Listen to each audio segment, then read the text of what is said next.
Thank you for being here today. My name is Jessica Street, and like you, I'm a parent who cares about the quality of education our kids are receiving. I want to start on a positive note because I genuinely believe that when we come together as parents and community members, we can have a true impact. But here's the thing. Real change doesn't happen when you just sit back and wait for someone else to fix things. Every single one of us has the power to make a difference, but it takes being active, vocal, and engaged. We're here because we care. We all want what's best for our kids and their schools to be places that teach critical thinking, respect, and balance. To make that happen, we need to speak up. But I'm not talking about causing conflict or shouting from the streets. I'm talking about being clear, organized, and respectful in how we communicate. If we're thoughtful and constructive, people will listen, and that's when change can happen. One of the ways we're coming together right now is through a campaign directed at Minister of Education, Jill Dunlop. Many parents, myself included, are concerned about the influence that outside organizations are having on what's happening in our schools, especially in places like the Toronto District School Board. When we send our kids to school, we expect that they're going to a place that is neutral, fair, and focused on helping them learn and grow. But we're seeing cases where outside groups with specific agendas are impacting what's being taught and how things are run. That's why we're reaching out to Minister Dunlop, because we want to ensure that our schools stay balanced and focused on education. In our emails to Minister Dunlop, we're asking for a review of how these outside influences are shaping our schools. A specific issue we've raised is with the recent appointment of Patrick Case to lead an investigation into the Toronto District School Board. Mr. Case has a long background in promoting equity, which can be valuable, but his strong ties to certain perspectives may make it difficult to look at a situation from a completely neutral viewpoint.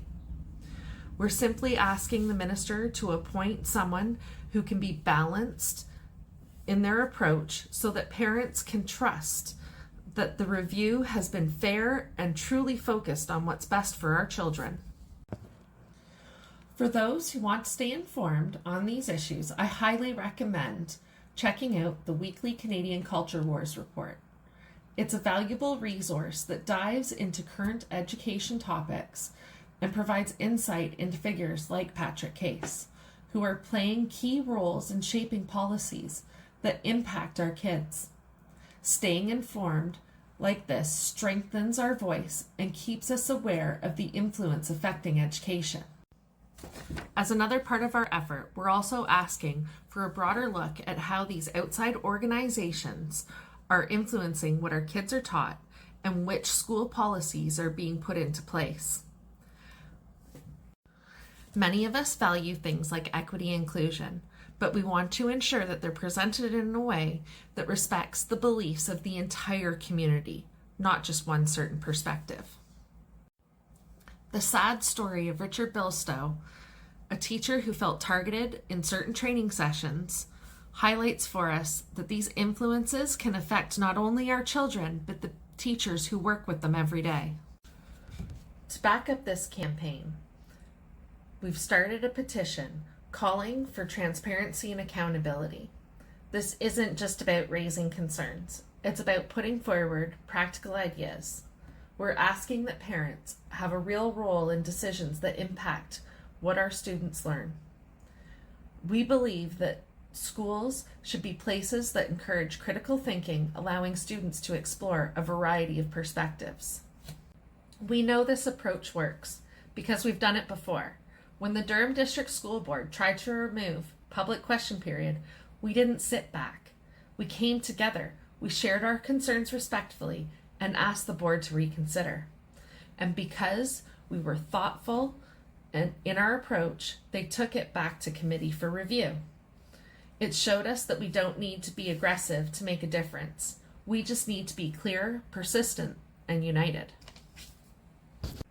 Remember, most elected officials are regular people just like us. They're parents, neighbors, and community members who want what's best for their families and community and chose to stand up at some point in time. When we reach out with clear, respectful requests, we're not just expressing frustration, we're offering solutions, and we're working with them towards shared goals. If you share these values, I encourage you to join us. By coming together and speaking up thoughtfully, we can keep our schools focused on balance, quality learning, and make a real difference for all our kids. Thank you.